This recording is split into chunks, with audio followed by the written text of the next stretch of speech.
Hello, and welcome to our podcast. I will be your narrator for today, explaining the murder of one Mildred Horsehair. Let's begin. At 10 p.m., before Mildred Horsehair's body was discovered in the library and the vicar was found unconscious, her guests for that night, alongside her relatives, were scattered about in the house. Based on the text, Agatha Christie, Myrtle Berry, and old Mr. Archibald were in the parlour. Miss Topless and Mr. Oscarson were in the ballroom, and the pair consisting of Daphne and young Mr. Archibald were in the conservatory. The butler Velvet was in the kitchen, and the maid Charlotte was in the hall. Geoffrey found Reverend Truelove on the terrace, so that's where they were at the time. According to the information that we have been provided, the murder and the attack on the vicar took place at very close times. Not the same, but very close. These are the clues that we have so far. In the library, the floor surrounding the dead body had shattered glass from a pot counter littered all over, hinting that it was the murder weapon. The door connecting the library and the billiard room, as well as the library window, were open. The ashtray in the library was full of Geoffrey's preferred cigarettes, freshly stubbed out. And lastly, a large silver candlestick was missing. Regarding the vicar, on the other hand, he had described that he'd seen a flash of blue when he'd been knocked out from behind. Many of these clues could lead to any of the people in the house, so let's try to eliminate those without motive or have an alibi first, shall we? At the time of the murder, Velvet was in the kitchen long before it had happened, and Charlotte was on her way there, crossing through the hall from the parlour after collecting cups. Agatha, Myrtle, and old Mr. Archibald were in the parlour discussing murder, which most would find suspicious, but the reason for that could have been because Agatha is a novelist and could have been talking about an upcoming novel in which she wanted to gain some insight on how she could write a novel with murder involved. Mr. Oscarson had no reason to kill Mildred, nor knock the vicar unconscious, despite having been in the ballroom, which was a distance not too far from either incidents. These 6 people have no motive to commit the crimes and or have alibis that prove they were not the perpetrator.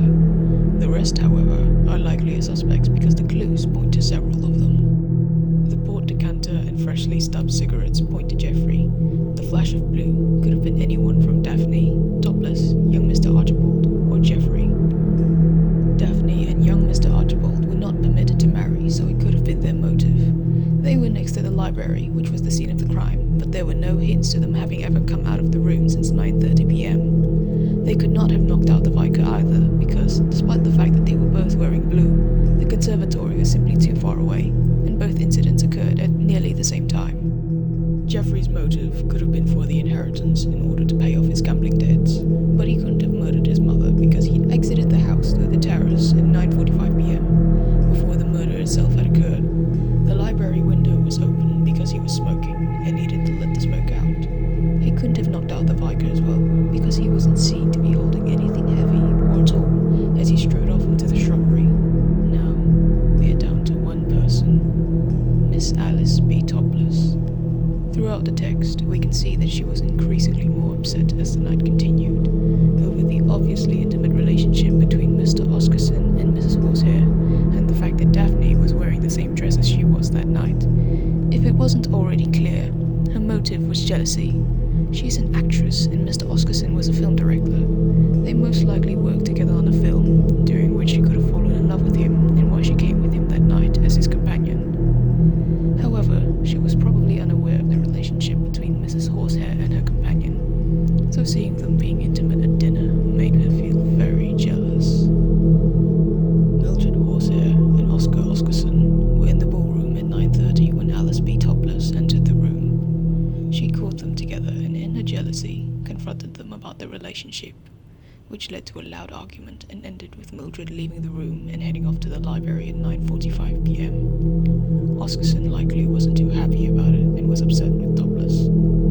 Topless grew even more jealous because of that, so she decided that if they were planning on getting married, why not prevent it altogether?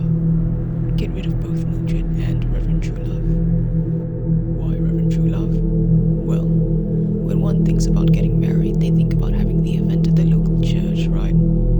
Since the vicar was good friends with Mildred, it was likely that she was religious and would have wanted her wedding in a church or officiated by him. So if there's no vicar to officiate nor give permission of holding the event at the local church, the wedding wouldn't happen at all, right?